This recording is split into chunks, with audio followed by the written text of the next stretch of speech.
ध्यान देते हैं। हम आगे की बात करते हैं।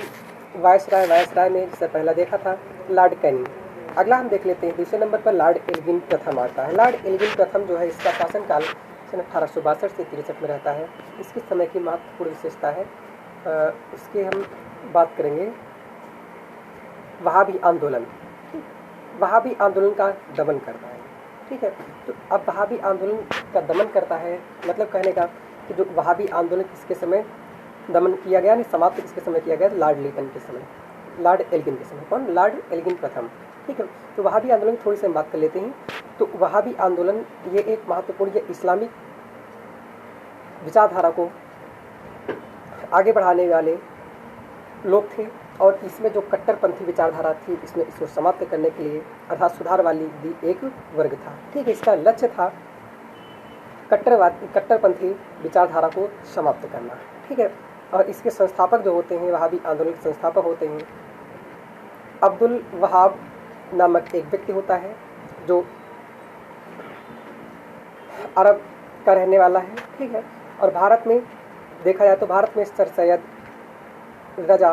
सैयद अब्दुल्ला रजा बरेलवी को माना जाता है। इसको सर सैयद अब्दुल रजा बरेलवी को भारत में वहाबी आंदोलन का संस्थापक माना जाता है, ठीक है। उनकी महत्वाकांक्षा थी कि हम देश में इस्लामिक सत्ता को पुनः जागृत करें, ठीक है, और अंग्रेज़ों को भगा दें।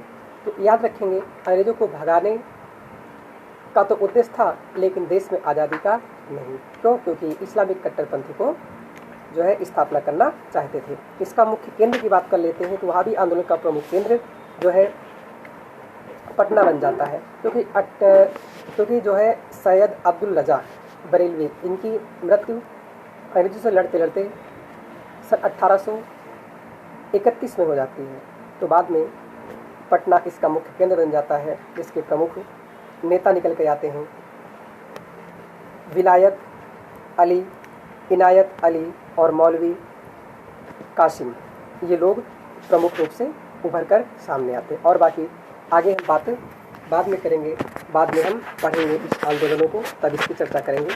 थोड़ा सा हम सैयद अहमद बरेलवी की बात कर लेते हैं। सैयद अहमद बरेलवी, इनका जन्म रायबरेली में हुआ था। याद रखे रहेंगे, रायबरेली में 29 नवंबर 1786 को 1786 को हुआ था। याद रखेंगे 29 नवंबर सन 1786 को हुआ था। याद रखेंगे, रायबरेली को हम जिहाद स्थली के नाम से भी जानते हैं, ठीक है। और ये स्वयं को पैगंबर हजरत मोहम्मद का वंशज मानते थे। इम्पॉर्टेंट पॉइंट है, सैयद अहमद रजा बरेलवी स्वयं को मोहम्मद पैगंबर साहब का वंशज मानते थे, और 1821 में मक्का गए, जहाँ पर अब्दुल वहाब नामक व्यक्ति से इनकी मुलाकात हो जाती है, ठीक है। कट्टर पंथी विचारधारा के थे अब्दुल वहाब, ठीक है। आगे इसकी कहानी हम बाद में देखेंगे। धन्यवाद।